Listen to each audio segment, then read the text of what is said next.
These are the three best gaming headsets that Razer has ever made. The BlackShark V3X HyperSpeed launched for $100, the V3 for $150, and the V3 Pro for $250. As always, I bought all of these out of pocket and it was at those launch prices, so unlike others who were sent these for free, I can be completely honest and I don't have to pull any punches. Here's the quick summary of the differences between these. All of them are wireless with both Bluetooth and 2.4 gigahertz. However, the V3 and V3 Pro also have simultaneous wireless audio. And the sound quality improves as you go up from the V3X to the V3 and especially the V3 Pro. The V3 Pro has full mesh padding, while the other two have similar material to the older BlackShark V2X.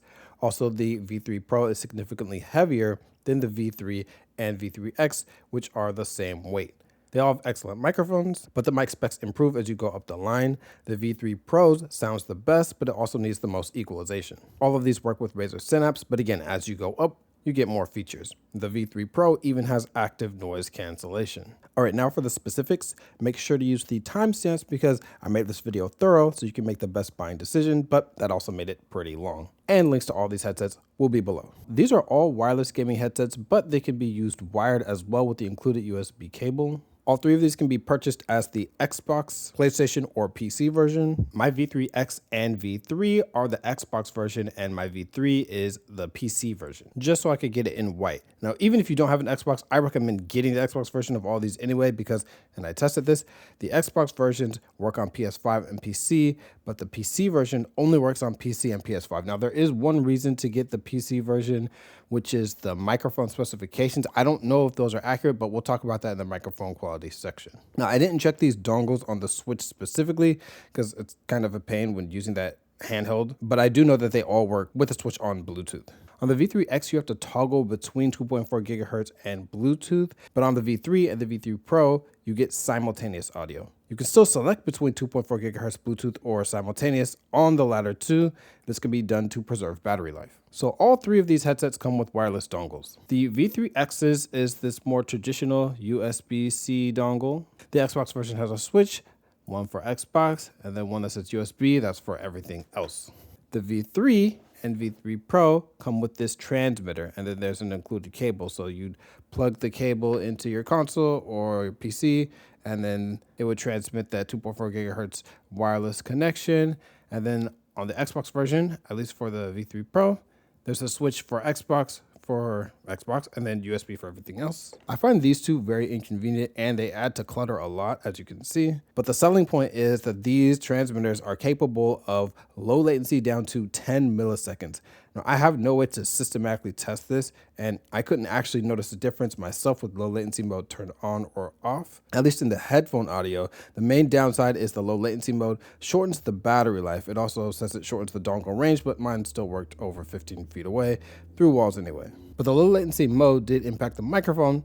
Also demonstrate that in a little bit. All three headsets are listed as having 70 hours of battery life, but my V3 Pro dropped by 60% in 4 days, so I knew this couldn't be right. If you read the fine print on all three, they get up to 70 hours with 2.4 gigahertz on PC. For the V3 and V3 Pro with ultra low latency on, I think this is much lower, 48 hours with 2.4 gigahertz on Xbox or PS5, and only 35 hours if you're doing simultaneous 2.4 gigahertz and Bluetooth. Again, probably less with low latency on. But the battery of all these should last you a full week if you use them every day, and they have fast charging. Now for the controls really quickly. The V3X has a power button, which doubles as the toggle between Bluetooth and 2.4 gigahertz wireless, mic mute, volume wheel, infinite scroll, and on the right side, there's this wheel for adjusting the side tone or mic monitoring. However, if you're on Xbox, the wheel functions as a game chat mixer wheel. I don't actually know how to or if you can enable side tone with the V3X on Xbox, so maybe someone knows in the comments.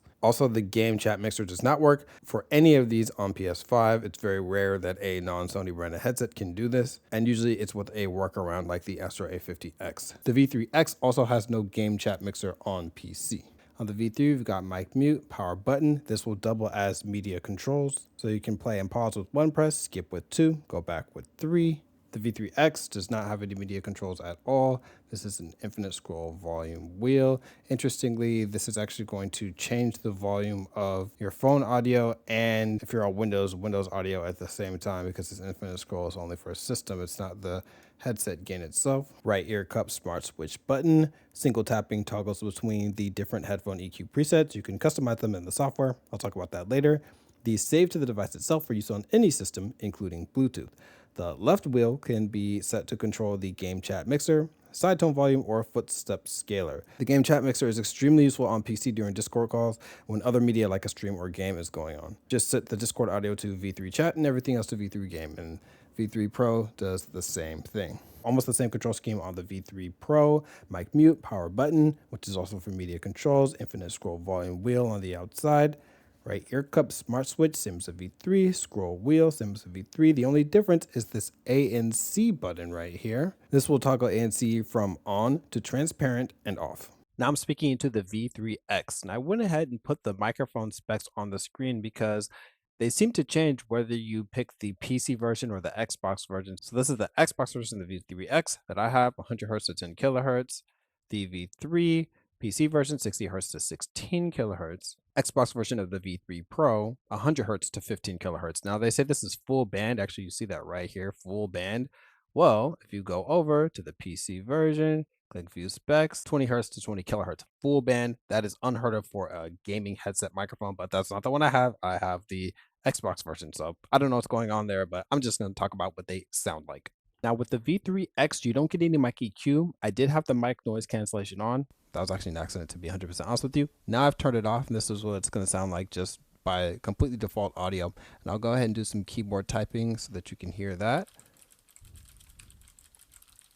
Overall, this is an excellent microphone, well above average, just outside the top 5, like I said. But let me go ahead and turn this mic noise cancellation on while I do keyboard typing. It's actually pretty good. You can't control it, but it's good. And it doesn't distort the voice too much. So big fan of that. All three of these mics suffer from plosives when it comes to P and B sounds. Not too much because of this wind guard, but when you breathe into the mic, even if you're just like nose breathing like this, it does tend to distort the microphone quite a bit. Now this is the BlackShark V3, and before I even talk about the sound, make sure that if you want the best sound, at least until they patch to this, keep that ultra low latency off, because as soon as it's on, that's when I start to hit issues with it distorting, cutting out, and just what is going on with this headset. And yeah, it was that ultra low latency mode, just demonstrating that again. I had to record this entire section again because of that. Now, this is what the microphone sounds like by default. A little bit too nasally, actually a lot bit too nasally in comparison to the V3X, but you actually can EQ this one. So I made my own EQ. This is broadcast, but I changed it to be the way that I like. Really cuts out a lot of that issue with the nasally sound and also the S sounds. It doesn't really completely fix them, but they're not quite as sharp. And I'll go ahead and show the mic noise cancellation that I have on it just in a second, but let me go ahead and demonstrate keyboard typing first without it. And this does have the same issues when it comes to plosives and breathing, so you can probably hear that.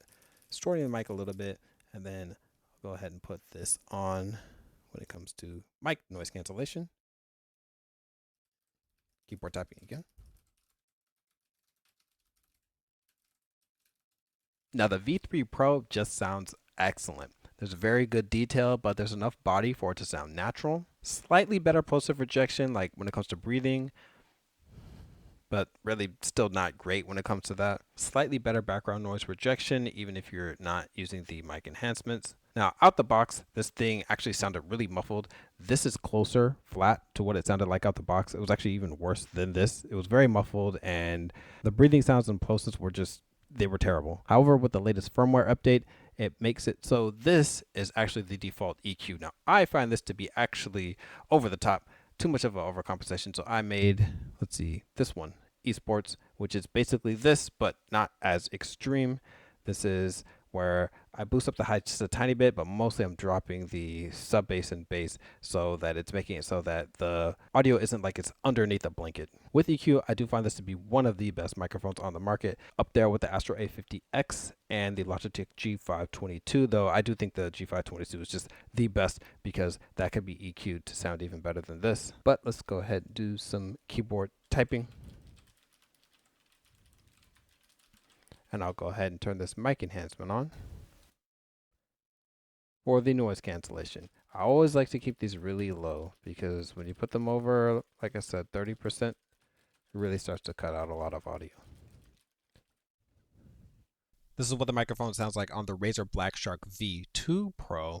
Now, I would show it with some EQ with the microphone, but Synapse is being Synapse, not working for this microphone. Sometimes it won't detect the other headsets on the phone app, sometimes the desktop app, but hey, so I'm just using this default. Excellent microphones across the board. I'm going to have to give the edge to the V3 Pro just because the BlackShark V2 Pro has never really worked with Synapse for me. But the V3 Pro's noise reduction filter is really good, and when you EQ it, I find that it sounds great. I could even fine tune it to be even better. So if you refer to my top 5 gaming headset mics video, then I would just replace this, the BlackShark V2 Pro, with the V3 Pro. For the headphone audio, I'll start with my own actual experience and show some frequency response measurements I took with my mini DSP ears. It's not industry standard, but it's very useful for comparing devices measured with the same rig. All three headsets have 50mm drivers with a frequency range of 12 Hz to 28 kHz, but they have different materials and different tuning. The V3X has Triforce Gen 2 drivers. Tri because the highs, mids, and lows are separated out into different parts of the driver. Out the box, this has the highest base quantity of the three. Measurement wise, you're not going to see this portion to be higher when I line up all the measurements, but you're going to see the treble much lower. So it does result in a much more bassy sounding audio. It's a very resonating, lingering bass in comparison, not a quick pop like the V3 Pro, and not just a whimper like the V3. For music, it's fun for a while, but it's overall pretty muffled. It's not a clean physical bass, and the treble starts to get really jarring. Everything over this 4 kHz range gets quite a boost. Overall, in busy environments like FPS games, this one gave me the least overall awareness in terms of positioning. The sound separation just isn't that great. Now, the V3 has titanium Triforce Gen 2 drivers. It actually follows a similar curve based on my measurements, but the sound isn't quite as warm. In addition to Black Ops 6, I also played Armored Core 6 with these, and it really made these shortcomings apparent. Neither the V3 or V3X have particularly detailed mid-range, and the highs are just sharp, but not that clean. So pretty average stuff so far. The only headset I'd even consider for the headphone audio is the V3 Pro. This has Triforce Biocellulose Gen 2 drivers. Now out the box with ANC off, these are harsh in the treble. If you like SteelSeries headsets, you'll probably love these. But for me, they were physically painful to listen to. In my environment with ANC on, this thickens up the sub bass. Go ahead and show that right here. In comparison, boom, boom. But everything else beyond 1K, basically exactly the same. Now, a quick deviation just to say that no matter where I tested these and no matter what level of ANC I put these on, level 1 or level 4, they never really blocked out anything. These $20 earbuds that actually have legit ANC, way better. Probably the worst ANC that I've ever heard. The mesh padding probably also negatively contributes to this. Anyway, I still keep the ANC on just for the better sub bass. Fortunately, even though I don't actually like the stock sound, the V3 Pro has way more EQ potential than the V3 and V3X before distorting. Now you cannot really boost the bass or sub bass as that makes the driver physically move enough to hear and ruin the sound, but with a significant drop to the upper mids and treble and ANC on, this was a much more balanced sound. Biocellulose is a very interesting material. The V3 Pro drivers cannot produce the deep immersive sub-bass like the A50X with its graphene drivers, but it's still much more capable than the Cloud 3S. The V3 Pro adds a bit of pop to everything. Quick percussive sounds like footsteps feel like they're quickly bouncing off the driver rather than being an extended vibration, but it's not as intense of an impact as the Odyssey Maxwell or the Logitech G522. Explosions don't linger around. Gunshots are pretty brutal on these, especially before EQ. Even though these don't get close to my preferred sound signature, which is the A50X and A50 Gen 4, the V3 Pro sounds unique due to its material, and its sound profile works well for FPS games, even out the box. And it handles equalization better than a lot of headsets. Overall, I wouldn't buy any of these three for the headphone audio specifically, but the V3 Pros is the best by far. Definitely better than the Cloud 3 and its variants when EQ'd. Much, much better than the V2 Pro, which was somehow both tinny and muffled at the same time. Again, a direct comparison of the V2 Pro to the V3 Pro in a different video. These headsets all work with the Razer Synapse software on desktop and the Razer Audio app on phones. On the V3X, you do not get access to THX spatial audio. You do get this 7.1 surround sound. It's virtual surround sound. You have to register your product, get an activation code. I don't really like the way it sounds. You still do get to control all these different EQs, and then you get to change them to be however you want them to be. But when it comes to the mic, you do not get EQ, completely arbitrary to disallow that, but you get some more settings with the V3, THX spatial audio. They make it seem like you're getting all these different directions of sound from above and below, but really what it does is it just makes it so most of the upper frequencies, like stuff that's above 1 kilohertz,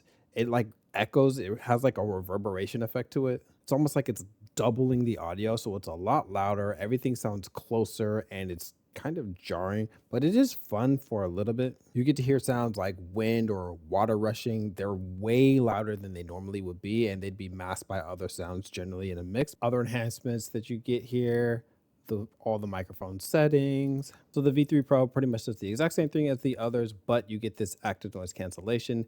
Ambient makes it so those two microphones that are on the side, they pick up some audio, and then they play them back a little bit. And all 4 of these modes for active noise cancellation are completely useless.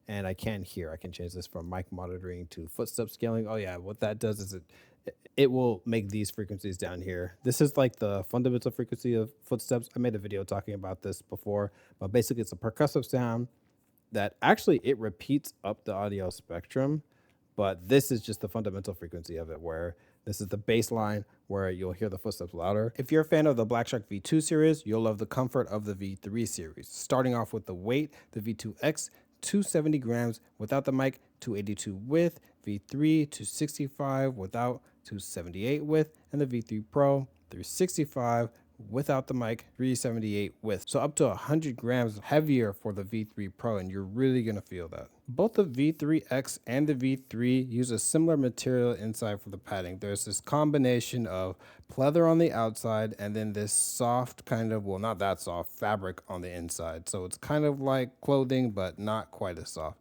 This is the same type of material that's on the BlackShark V2X. It's similar kind of this soft touch plastic that's on the top. Now with the V3, these pads are the same for the most part, but they do have this mesh kind of cloth at the top here. So it's a little bit softer up top. This one gets a little bit annoying after time, but you don't really feel either of them too much. The main thing you're gonna be feeling is these ear cushions. I don't particularly like these ear cushions. A lot of people love them, but if it was fully pleather, yeah, I'd be on board, but what's the point of having pleather on the outside if you're going to have this not that comfortable material on the inside? All of these are adjustable in terms of the height, and there's a sliver of metal right here. There's not very much, so I've always considered that to be a potential volatility point, but I've had the BlackShark series since they came out pretty much, and no breaks there. They do actually withstand the test of time. Now, the main difference is with the V3 Pro. This one is way heavier, and all of these, actually I'll show, have this kind of, this isn't really called swivel, but they can go in and out like that, but they can't twist the V3 and the V3X. But we have not only the in and out, but we have 15-degree swivel on the V3 Pro. And this one, all the material is the same type of material that's up at the top. This is this mesh type of cloth, and it's on the inside. Now, for some reason, these speaker plates, you can actually take them off. I don't know 100% if they're gonna maybe make some alternate speaker plates for these. That would be kind of cool. This still leaves them closed back though. There's not really like an actual gap for the driver. I think this is the battery, so that's how you would take that out. So I find the V3X to be the most comfortable just because it's the lightest. The V3 is decent too. Honestly, both of these are maybe like a B minus.